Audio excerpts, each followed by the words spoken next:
So, our speaker tonight, as you may have guessed, and certainly you know, is David Hernandez. David was born in Los Angeles in the community of Lincoln Heights. He is a Vietnam veteran, having enlisted in and served in the Navy from 1967 to 1971. And David, we thank you for your service.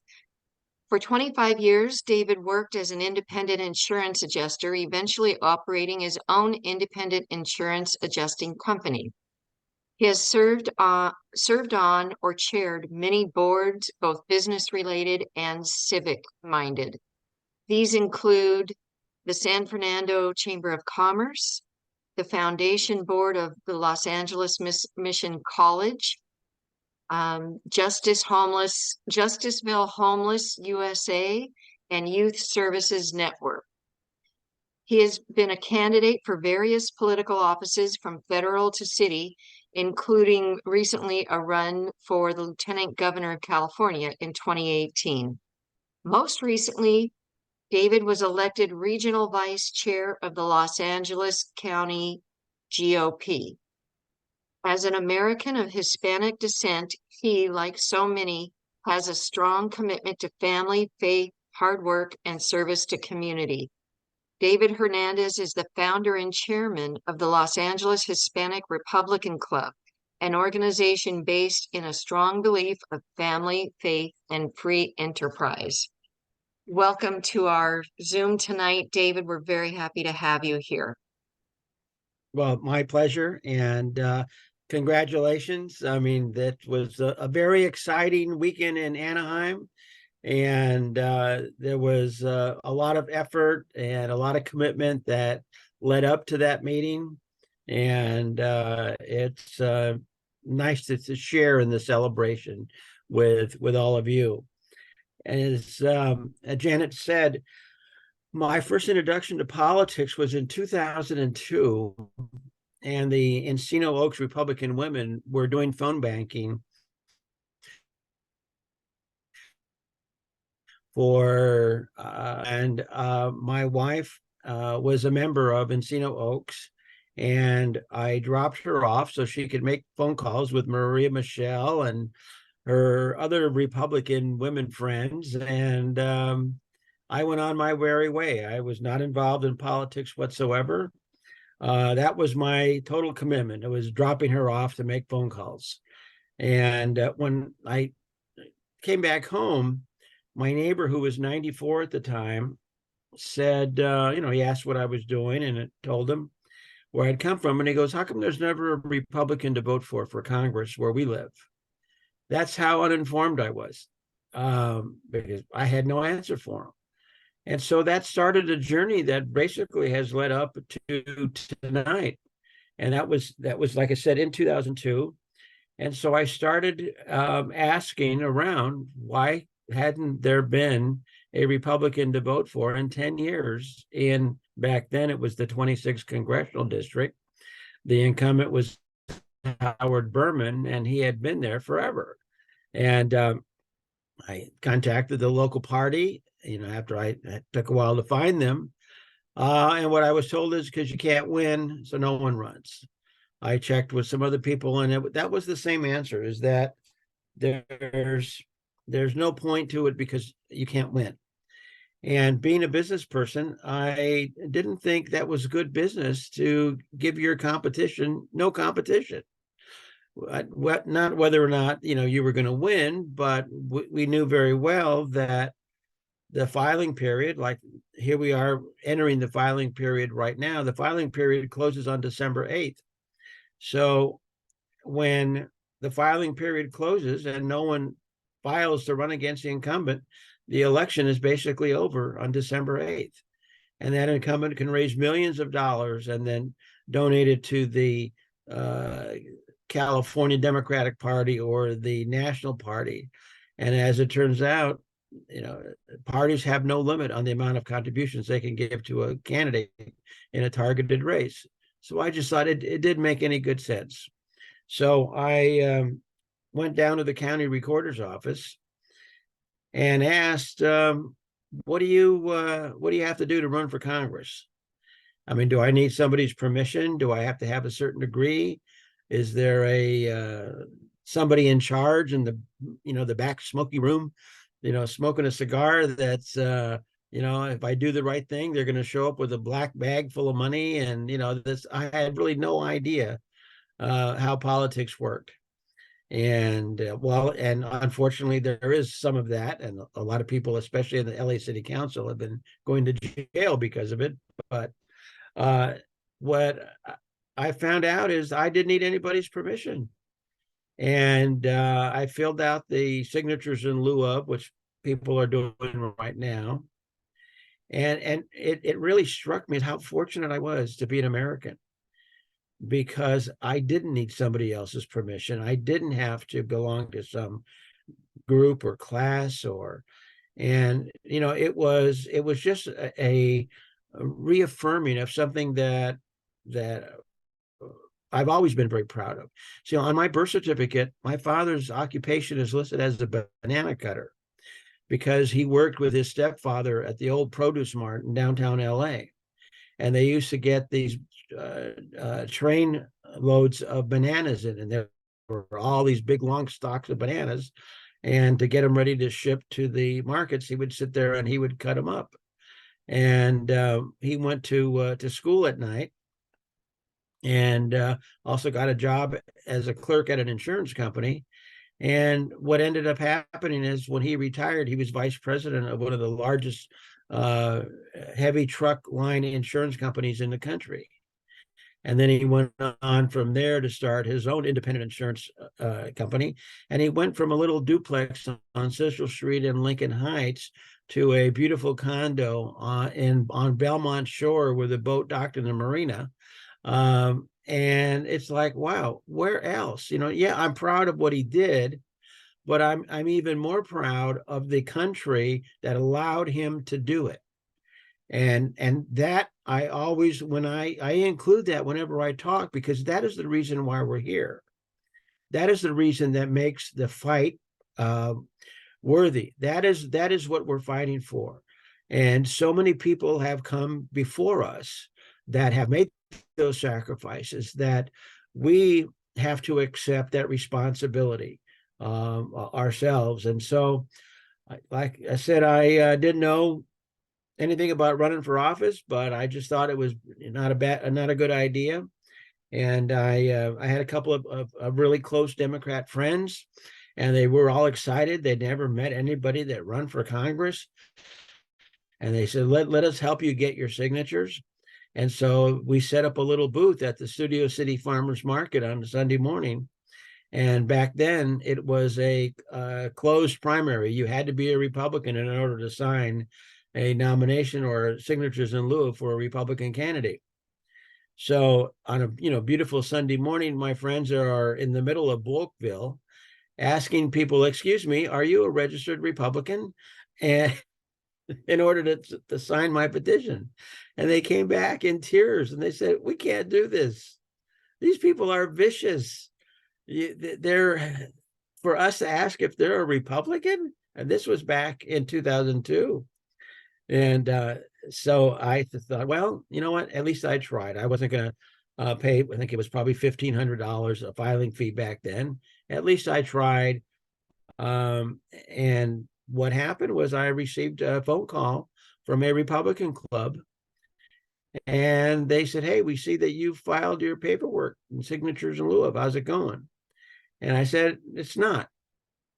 And they said, well, if you're not crazy, we'll pay your filing fee. And I thought, wow, I probably am crazy if they're willing to do that.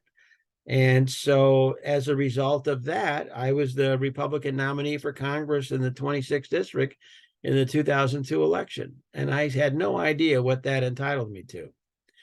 But what I learned is, first, I became a voting member of the California Republican Party.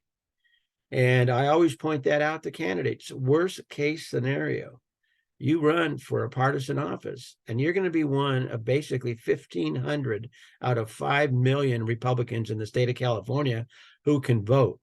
And as those of you that were at the convention in Anaheim, that vote was pretty darn important. And not only that, not only can you vote, but you can appoint other people to become delegates and vote. And so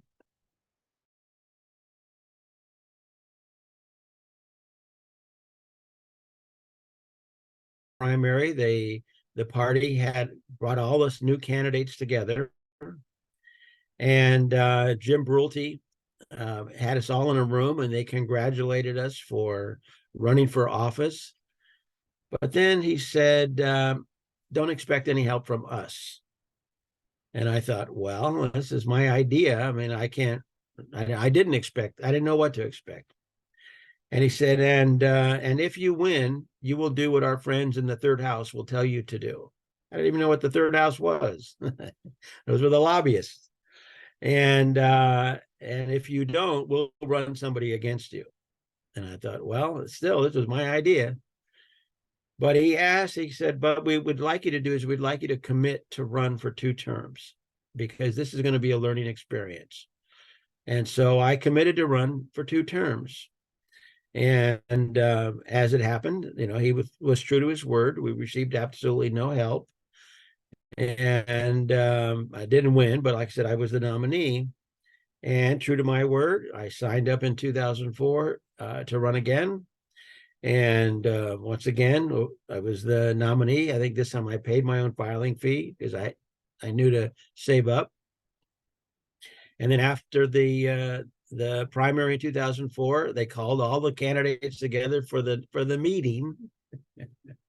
And most of everybody there was brand new. They didn't know what to expect. And someone else came out and said, oh, congratulations, we're all glad that you're here. And I said, but nothing. Everybody at this table is taking time away from their jobs, their families, the things that they like to do, their churches, their friends. We're going to get enough crap from the opposition that not only do we not deserve it, but we are not going to tolerate it. And all those candidates in the room, their eyes got real big. It's like, can you say that? I said, yes, you can, because they're not going to help you. But what the individual did was he stopped and he said, you're right, I apologize. See, I always ask when I'm approached by candidates or someone that says they're going to run, it's not whether you're going to win or lose, it's are you going to make a difference? I knew in 2004 I was making a difference. And so the same thing happened in 2004. Because I had a little bit of name recognition, Mike Antonovich and a few others asked if I would run for community college board, because that's where Mike Antonovich started. When I got out of the Navy, I went to Valley College, which was a community college. So I knew a little bit about what community colleges were. So I started going to some of the community college board meetings, and it was a very enlightening experience to see 150 agenda items passed with one vote, with multi-million-dollar single bid contracts for facilities on the agenda. And it's like, wow, these little junior colleges, there's sure a lot of money flowing through here. But even back then, they were pretty strapped for money until they started with bond measures and the facility bond measures.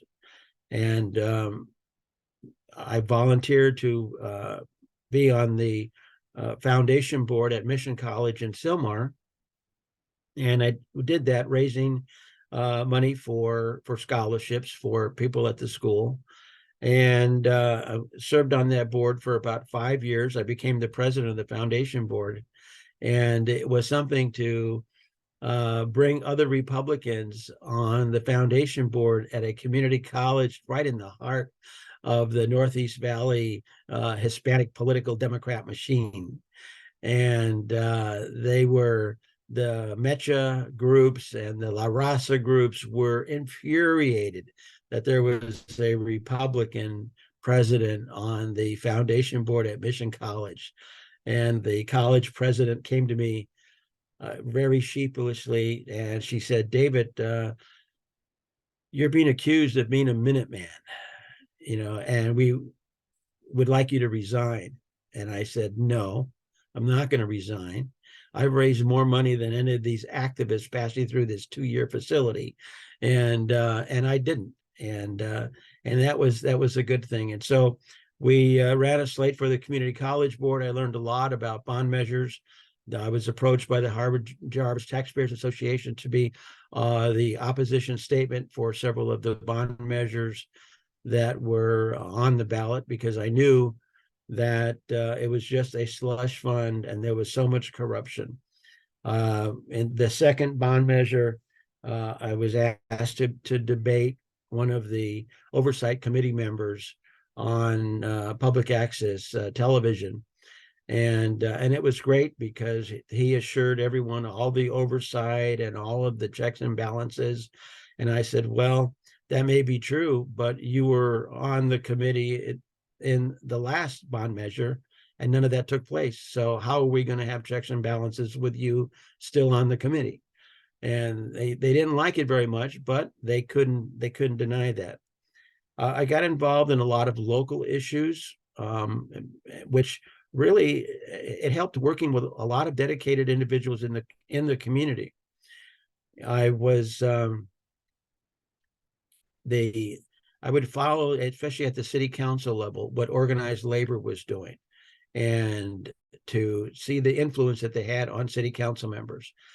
What I saw, especially in the Northeast San Fernando Valley, was that these city council races were being won with less than 10,000 votes in districts where there were, say, 125,000 registered voters. Now, this is for the LA City Council, which has a multi-billion-dollar budget that has 15 city council members. And there was a couple of special elections.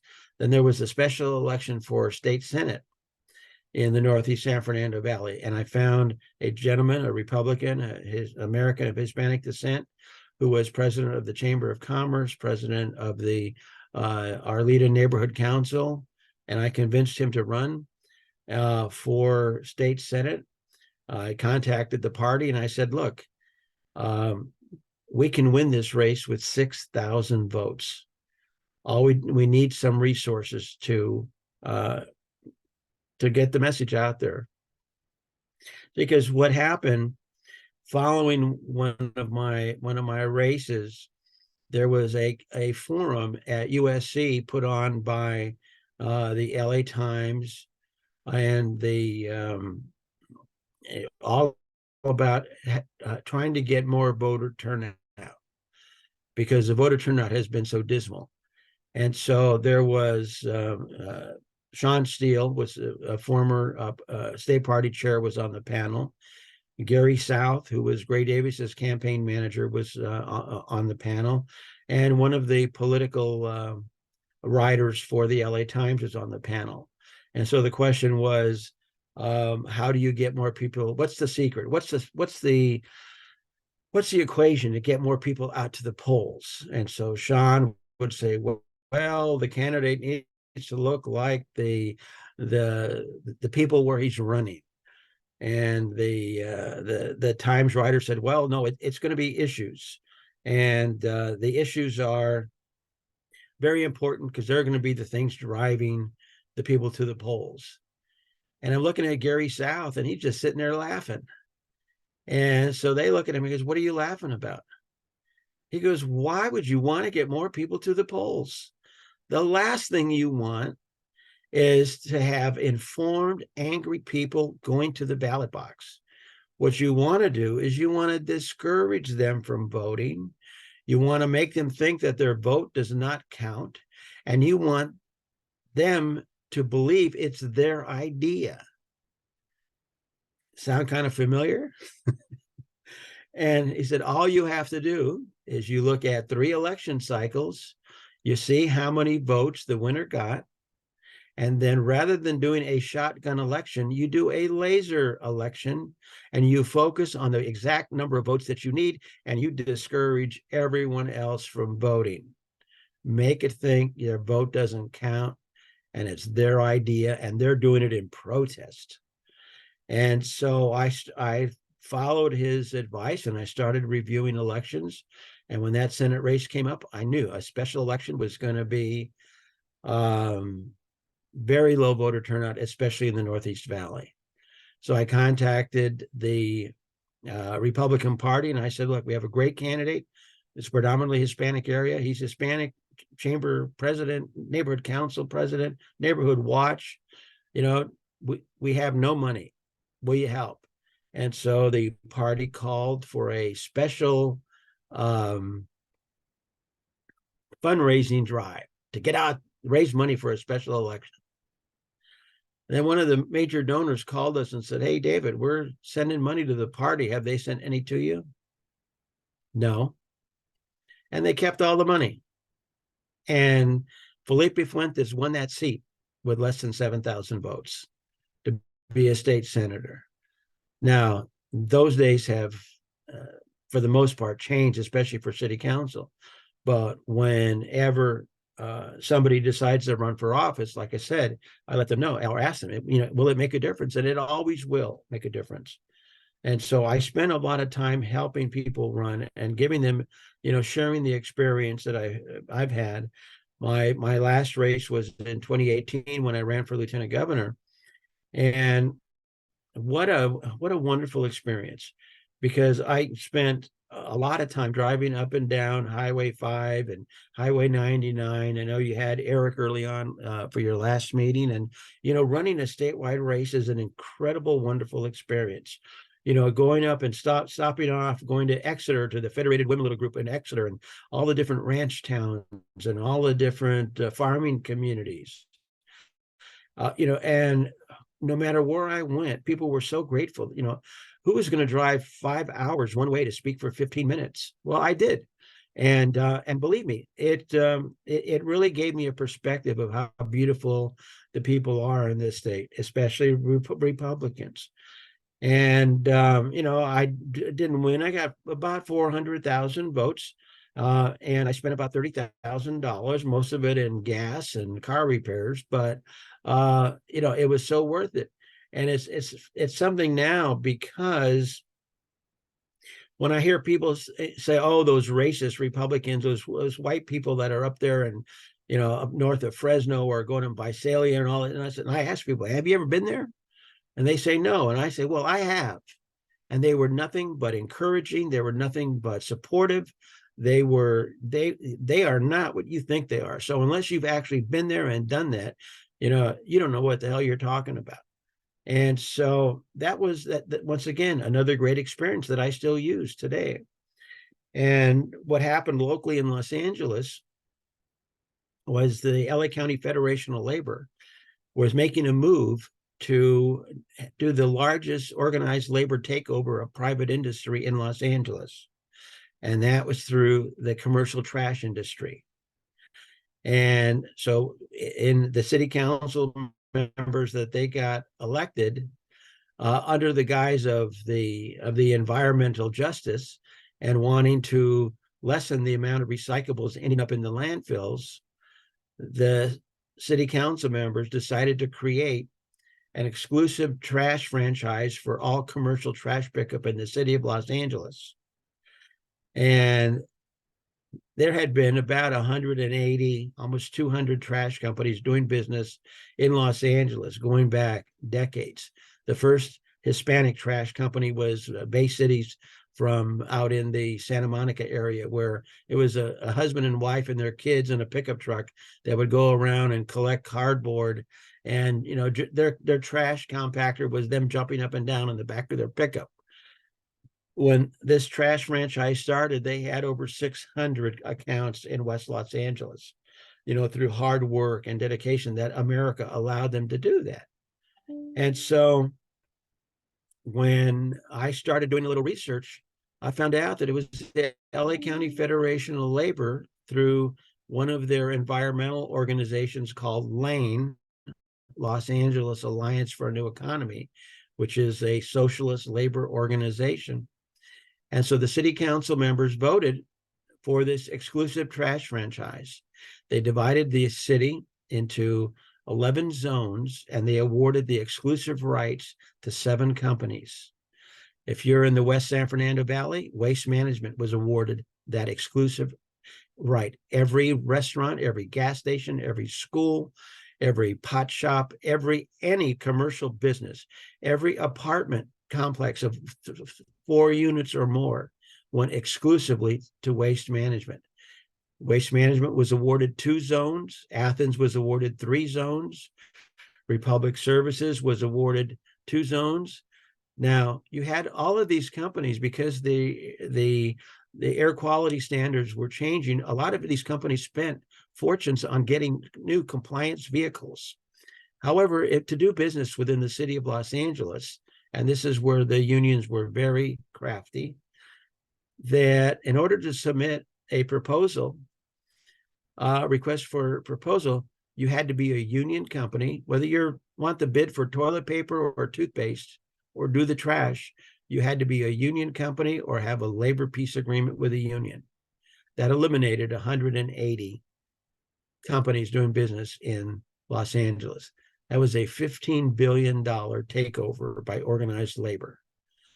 And what the city council did was unconstitutional.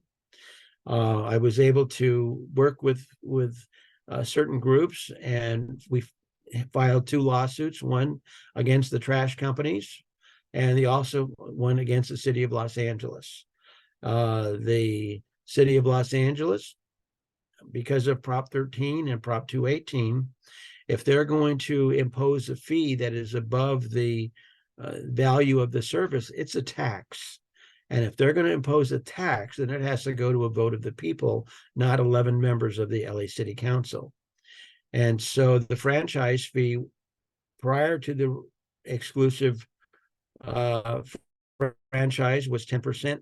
The city automatically took it up to 2%. So that 2% of $15 billion was an illegal tax, and that is still working its way through the courts right now. And the city of Oakland just recently lost the exact same case for doing the exact same thing. So our case against the city of Los Angeles for violating Proposition 218 is alive and well, and they're going to have to pay that money back to the customers. And so because of that, different people, and that's a very nonpartisan issue. Different people approached me, and when I ran for lieutenant governor, somebody called me and said, "Oh, he had a little recycling company out in near the Vernon area, and would I stop by and he'd like to contribute to my campaign?" And so I'm thinking, one of those container boxes in the back of Ralph's, market parking lot where people bring in their bottles and cans. But it was a lot more than that. And when I went down there, and he had been watching what I was doing, fighting the trash monopolies, and he gave me a maximum contribution for lieutenant governor. And he goes, if the city can do this, the trash, there is no reason they're not going to do it to my industry. And so that individual and I have become very close friends. He's our major sponsor for our radio show on AM 870 The Answer every Saturday night. That is not cheap, and we're already past our about 3/4 of the way into our 3rd year on the radio. And he's also the sponsor of our Hispanic Republican Club. And there's been so many different issues because I've run for office.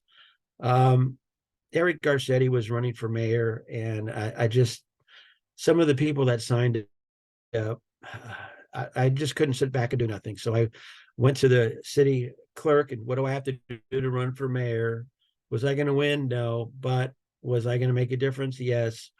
And what happened, whenever there's an issue, I always look, and just because of my background of being an insurance adjuster and investigator, is I like looking at audits. I like looking at reports, because no matter what the challenge is, it's about money. Somebody's making money. And so I remember going to the Department of Animal Regulation Commissioners meeting. Some of these could be some very boring meetings, but believe me, when you're dealing with animal rights people, they are not boring. And the Mayor Reardon's daughter was one of the commissioners, and so I just went there to learn and educate myself I wasn't going to talk, but I walked into this hostile environment between the commissioners and the animal rights people. And I listened very intently, and I'm listening to the animal rights groups who were very passionate and had contributed millions, not only in money, but in volunteer hours to the city. And they were making sense. And so I finally spoke up and I said, the first thing we can do is change our attitude. We're not going to all agree, but if you want these individuals to continue helping, then you need to send a memorandum to your department heads tomorrow to change their attitude and how they're treating people. Otherwise, stop taking their money and stop using them as volunteers. And so a couple of people came up to me and asked, who I was, and you're running for mayor, you're Republican, because most of them were not Republicans.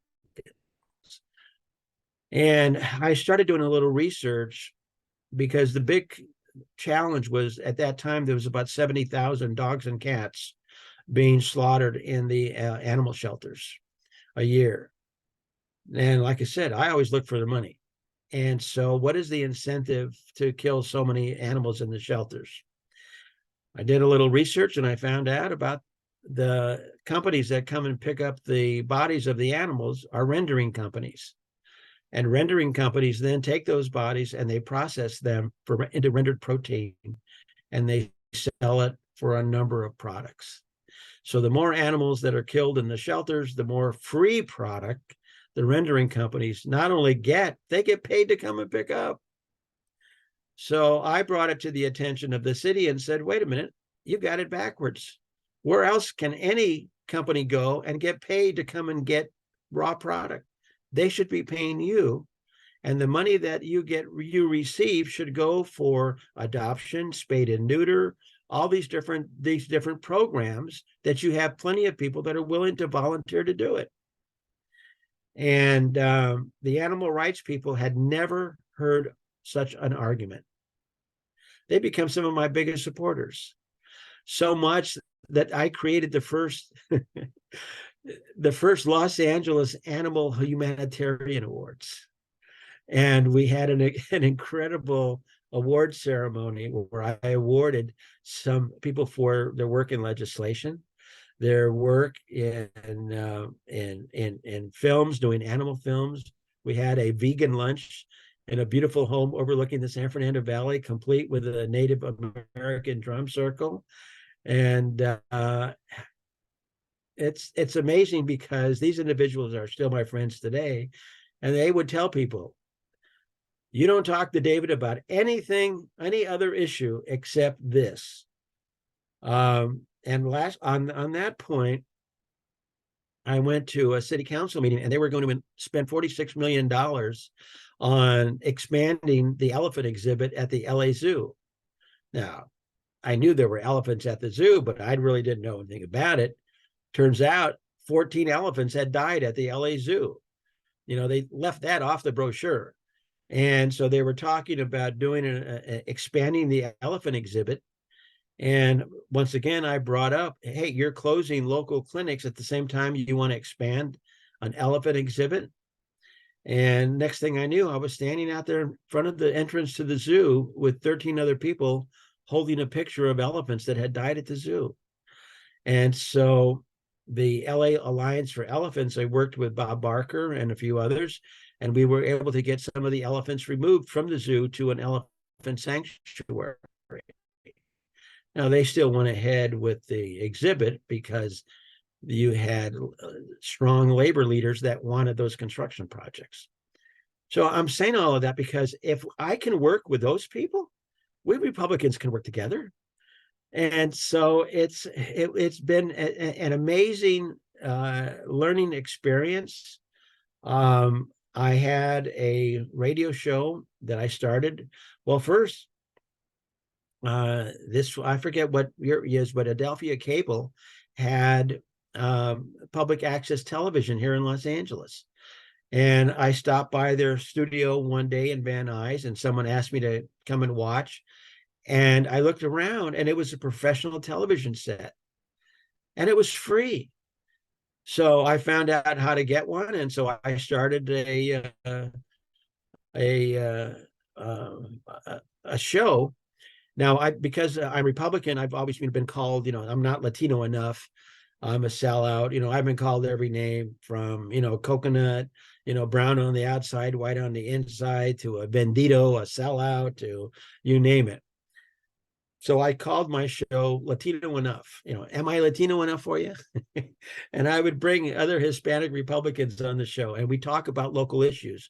And we'd point out that the real cause of the problems are not the Republicans, because the Republicans basically are irrelevant in California.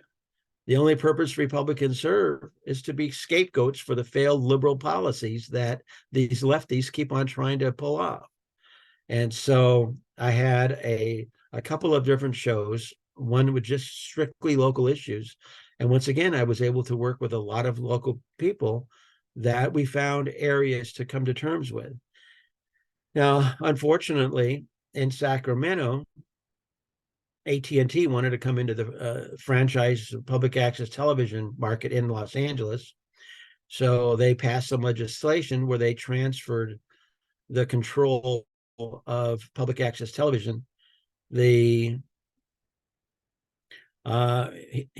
in Los Angeles. So I found myself sitting at a table, standing up for free speech with Ed Asner, Stanley Scheinbaum, who is the founder of the ACLU in Los Angeles, Leslie Dutton who had a great show, and we were all working together, standing up for free speech in the city of Los Angeles, especially if we didn't have to agree, but we were all there for free speech.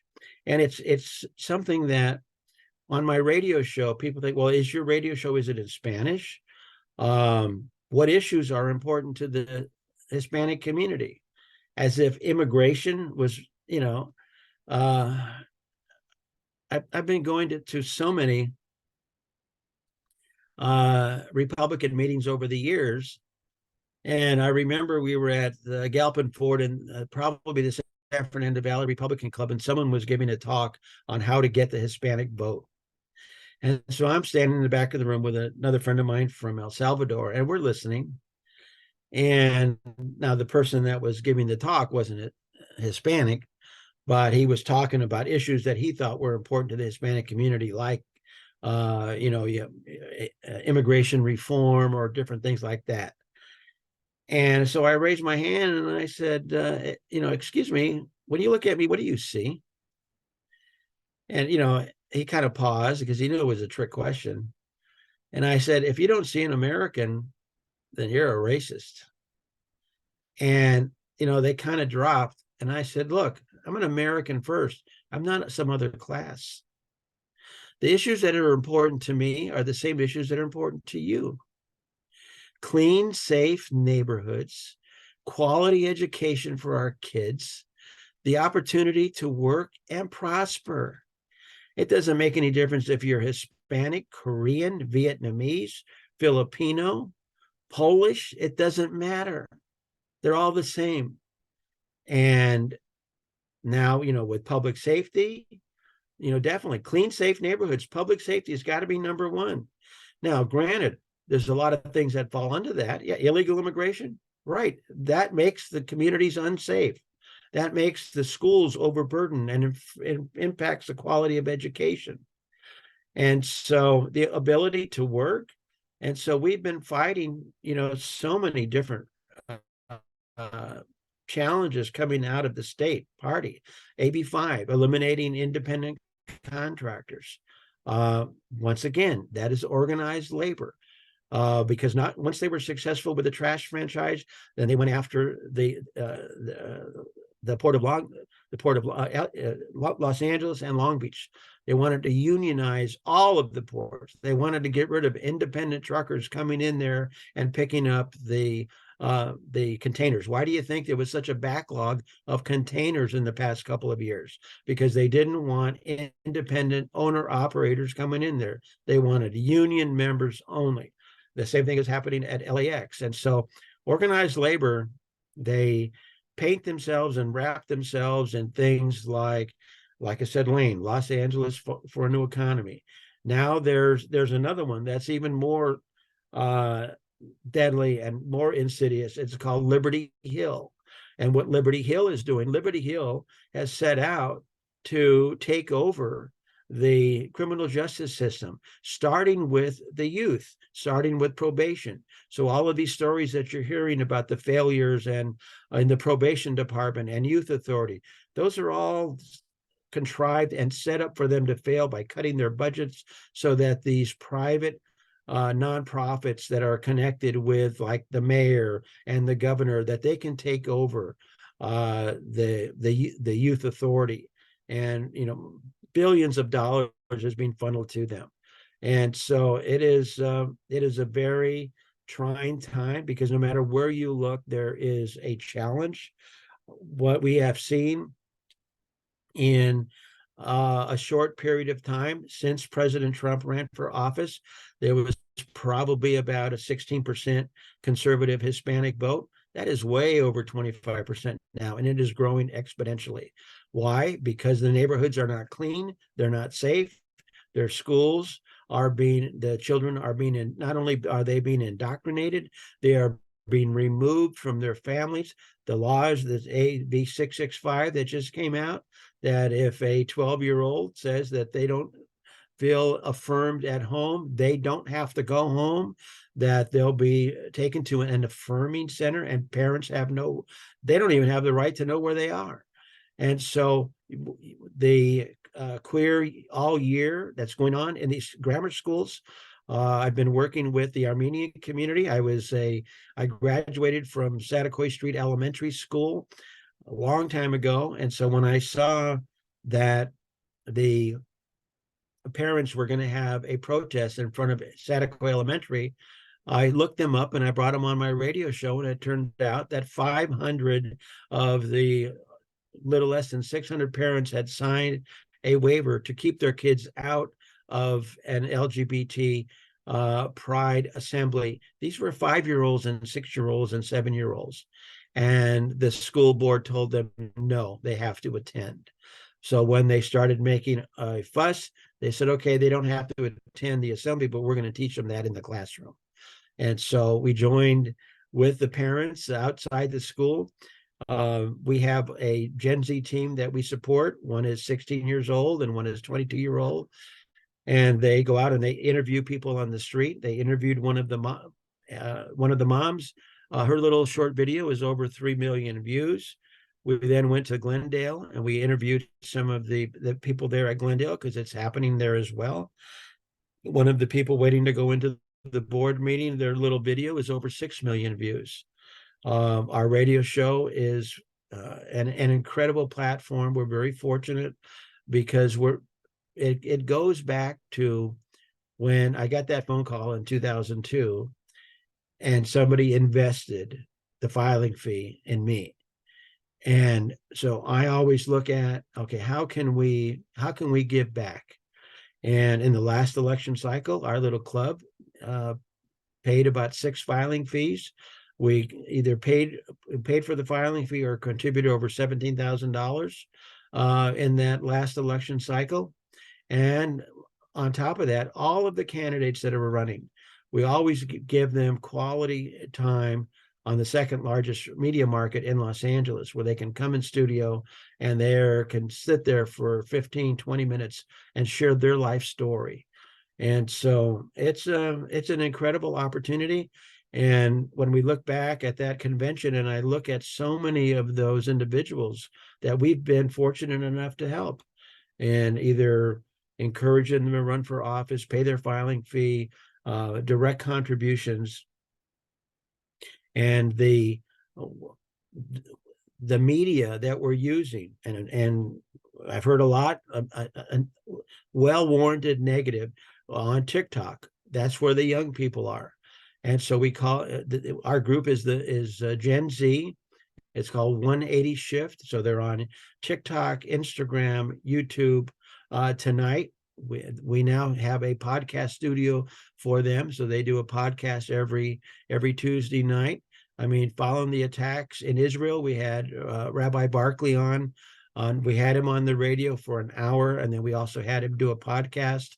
When the Dodgers decided to honor the Sisters of Perpetual Indulgence, we worked with the Catholic community and we arranged a protest at Dodger Stadium where we had thousands and thousands of not only Protestants, but Catholics, Jews, all come together there at Dodger Stadium. And so it is very encouraging what is happening. We are at the right place at the right time. There are so many issues and so many people that are stepped up. The moms have really, the women have really stepped up. We've encouraged them to run for school board, to get involved in local politics, and this position that I was fortunate enough to receive. The job description is so vague that it is really exciting, because my job is to help strengthen the Republican Party, help strengthen the county party of Los Angeles, and help candidates. Well, I have a very vivid imagination. And so, because there are so many different groups out there doing so many wonderful things, like the people on this Zoom call that I've known for a long time, that my job is going to be to try and bring us together so that we know what your central committee is doing, what your club is doing, what the county party or the state party is doing. And part of that is I've already reached out to the state party, because that's why I'm on the state board. I want a current list of all the delegates in California. And I want to make sure that and the list of any openings. So I want to make sure that every head of every organization, that they have at least the chair or the vice chair are delegates to the state party, because I don't want the state party to be something that's out in the distance that we talk about, because usually when we talk about the state party, it's not in a good tone, and that has to stop. And I know how difficult it is. I've started meeting with people and said, look, now that you're attacking the state party, well, I sit on that board. And if you have solutions, I'm willing to hear it. But let's get together and let's start working, because we don't have another election. What is coming down out of Sacramento, we cannot waste one moment. And here we are, we're facing a March primary. So I'm happy to answer any questions and give any clarifications. So thank you so much for listening to me.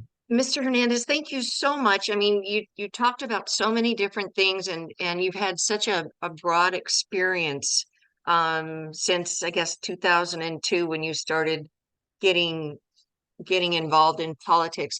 And we do have some questions, and I think one of the things you talked about was you mentioned how and I knew this from reading some stuff earlier, that the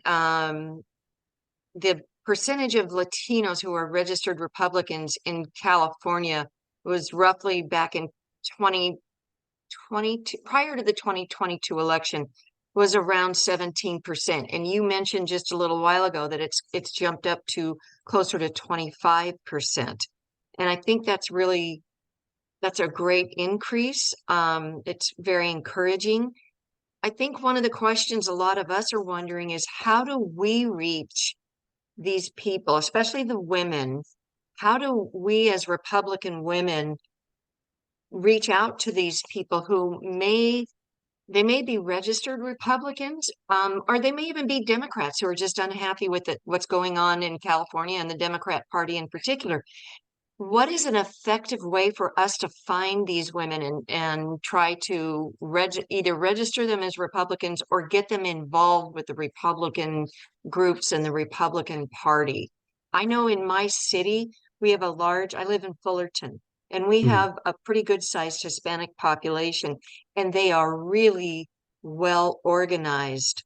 in terms of things they do in the neighborhoods for their local schools, getting parks and things like that improved. But I don't see them getting involved in bigger political issues. It's all, they're all very focused on their neighborhoods. Well, And so and how do we reach out to them and how do we find them? well, yeah, and you'd be surprised how many Hispanic Republican groups there are in Orange County, because I've gone, and that's part of what I'm doing and what I'm saying is to connect you people together so that you can share resources.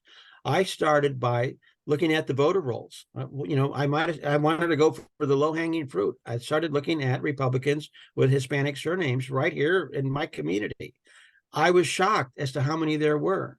So right now, you start contacting them and saying, what do you think about what's going on in the schools? Believe me, they have an opinion, and would you like to do something about it? We have a group that we're working. We want to get involved in the political process to save the kids. And but also there are, I know the Fullerton CRA, they have meetings, because I've spoken at that meeting. You've got a lot of good people there. Our Orange County Hispanic Republican Club is pretty small, but they're building up again. So there's basically, it's the issues, and find the ones that are already registered, because they all know people who may not be registered Republican. So since this is a statewide Zoom, you think just generally it doesn't matter where we are, if we can get a hold of our voter rolls, which most of us can do through our central committees, Right. and go through those and just start doing outreach by phone. By outreach or by phone, or come up with, a little, maybe, and you could do it in English and Spanish, dealing with the current issues of the day. Focus on, on these family issues that are under attack. Are you okay with self-identified boys going into your daughter's locker room? Or what do you think about men playing in women's sports and depriving them of scholarships? Because the issues have never been so in our favor. Nancy, did you have any questions for David? Nancy and I are kind of trading off the questions Okay. tonight. And Okay.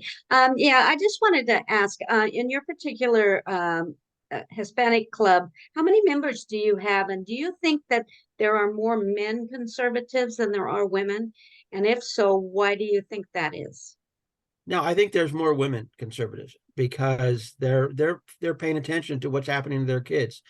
When we started our club, we were never big on numbers. What we sought to do is to educate and inform and mobilize people.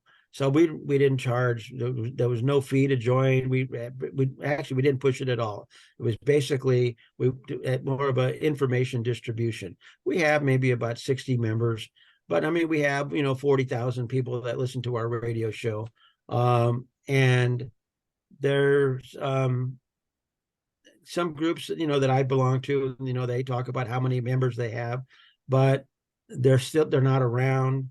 They were ineffective in getting people informed. They were just more focusing on numbers, and it's not that numbers aren't important, but you can be very effective without having 1,000 people in your group.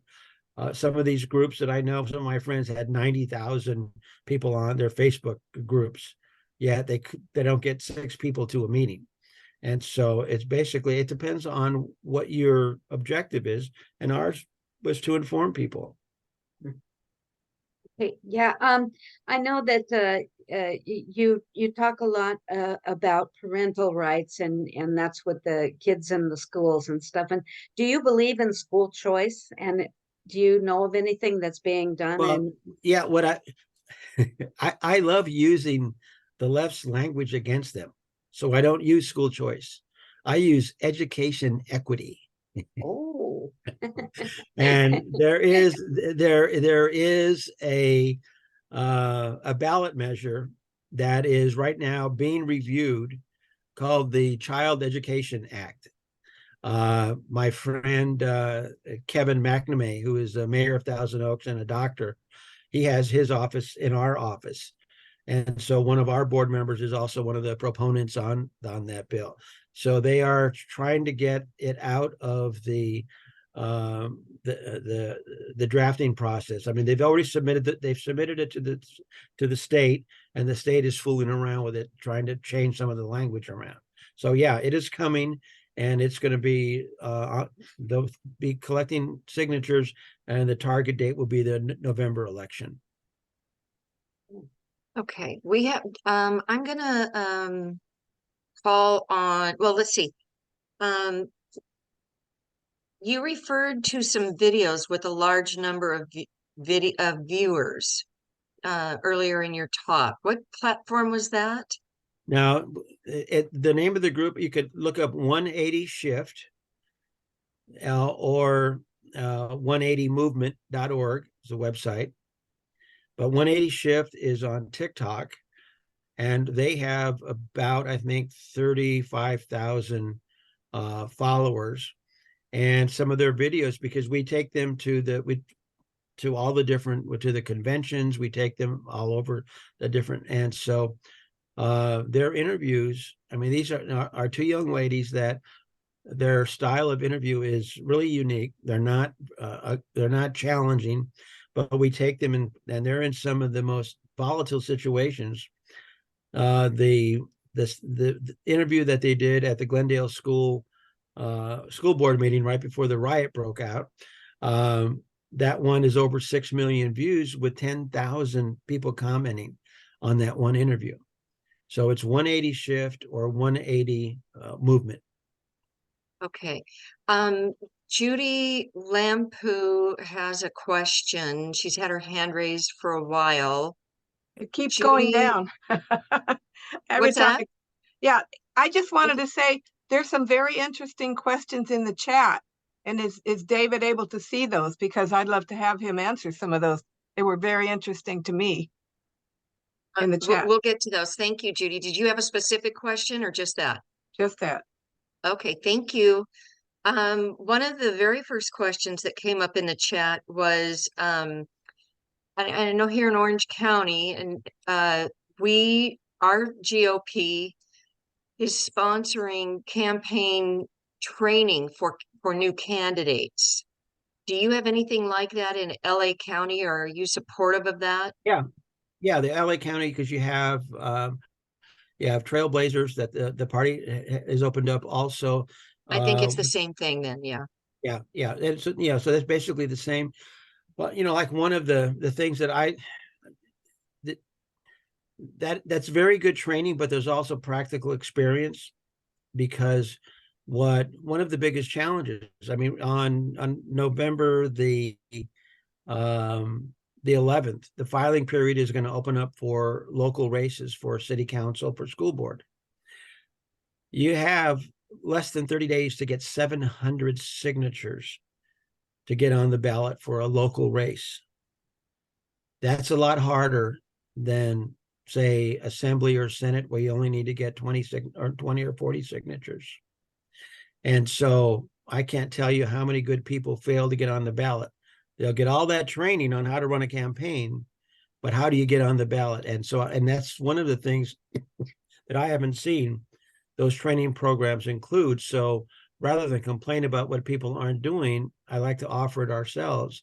So I brought in an expert in signature gathering in order to train the candidates for free how to get on the ballot. It's a great idea. Great idea. There was somebody that asked if you could clarify your story about when you told a story early on about Right. the Republican Party hanging on to the money that had been raised and they gave it not to your person, but to somebody else. No, they didn't give it to anybody. They didn't give it to anybody. And Lovely. it was that was just the way they operated, because they looked at they'll look at a district, they'll look at voter registration, and they'll see that, oh, the candidate can't possibly win, so they don't pay attention. But all of a sudden, when you're dealing in a special election, that changes the whole environment. And so, yes, they had a special fundraising effort for the candidate that I was working with, and sent him absolutely not one dime. And I contacted the state party and said, "What's going on?" And didn't get any response. I actually confronted the party chair at a meeting he was speaking at, and one of my associates hand delivered a letter to him that we had mailed to him before, because he said he didn't know anything about. But those are all learning experiences. So rather than, dwell on that, that's just to let people know that there is a right way and a wrong way. And so some of the animosity that is currently within the party is for good reason, but it serves no purpose. And going forward, we have to look at how are we going to make a difference? Are we going to make a difference by, cleaning or keeping the circular firing squad going, attacking each other? And unfortunately, that's just how we end up where we are. Who would want to get involved with a party that has so much infighting? Who would want to invest in a party financially that has so much infighting? And so the Democrats fight just as much, but you don't see them doing it out in the open on social media, on blogs, or things like that. So it's not that people don't have valid arguments. They do. But what purpose does it serve to only focus on that? Right. Well, we're seeing a lot of that right now in Washington, D.C. with Congress, and the Republicans can't seem to get it together for that. So it makes you wonder how we're gonna keep control and move forward. Nancy, we probably need to wrap this up. We're a few minutes over time right now. Did you want to ask maybe one more question? One more question. Okay. And I just wanted to ask, what do you think about early voting? Early voting, well, we've always had absentee voting, which means those ballots are, they're going to start dropping in February. And so that is a reality. You know what? Go in there and get it done. In the last election cycle, I have a lot of friends in election integrity and in different groups. They're saying, do not mail in your ballot. Wait till don't mail it. Don't vote until the last day. And quite frankly, that's why 2 million Republicans didn't vote in the governor's recall. And so I think it's more important that we do vote rather than when we vote. Are there challenges? Is there fraud? Absolutely, 100%. But if you sit home and don't vote because you've fallen for Gary South's strategy of making you believe that your vote doesn't count no matter how hard you try, then they've won. And believe me, I've seen elections won with just a handful of votes. Thank you. I've seen that too. I have a friend that ran for city council here in my city, and she won. She thought she lost. She went to the river for the weekend, came back, and she had actually won by 11 votes. So every vote counts. Well, David, thank you so much for being with us tonight. We really do appreciate your time and your insights and your stories, and the work that you're doing to bring the Hispanic voters out and get them organized. And we would all, as a group, I know, like to get them involved with us. And so you've given us a couple of ideas for how to do that. So we really appreciate that. And I want to thank you very much. Yes, sir. And lastly, so California is divided up into different regions, but because LA County is so big, LA County is its own region, 88 cities, 10 million people. So that's why I'm the regional vice chair representing LA County to the state party. So I'll be working directly with LA County. And so you all know the mindset of a lot of people, the environment that I'm having to work through. And my whole point is if we don't work together on things that we can work together on, then the stakes are too high. They're already taking away our children. I mean, it doesn't get any worse than that. And so I don't want people to think that, oh, I'm a sellout to the establishment. No, I'm just a realist. And that now that the good news is, and I think everybody was at that convention can agree, while there was a lot of disagreement, that convention was probably one of the largest conventions we've had. There were more people involved, more people committed, and there was such a diverse group of people there that it really showed us how strong we are as a party, not how weak we are as a party. And that's really my message that I'm going to be sharing with each individual group and business owners to get them to reinvest. Okay, with that, I think we better close this. So thank you, everybody who joined us tonight. We really appreciate it. I want to Janet, thank David. Yes, I did. It's Go just ahead. wonderful. You have given me so many takeaways, David. I learned a lot on this tonight, and you are a trailblazer. So it is wonderful to have you there, and we will follow in the trail that you blaze for us. And hopefully there will be a lot of victories in California. I haven't given up on California. I know it's dire, but I am not giving up on this beautiful state. It is the most beautiful, wonderful, diverse state in the whole country. And we know what we have here, and we're going to fight for it. And I think, like you, people are coming around and they're waking up. And with Yep, that, we're awake, not woke. Oh, yes. I like that. yeah, There you go.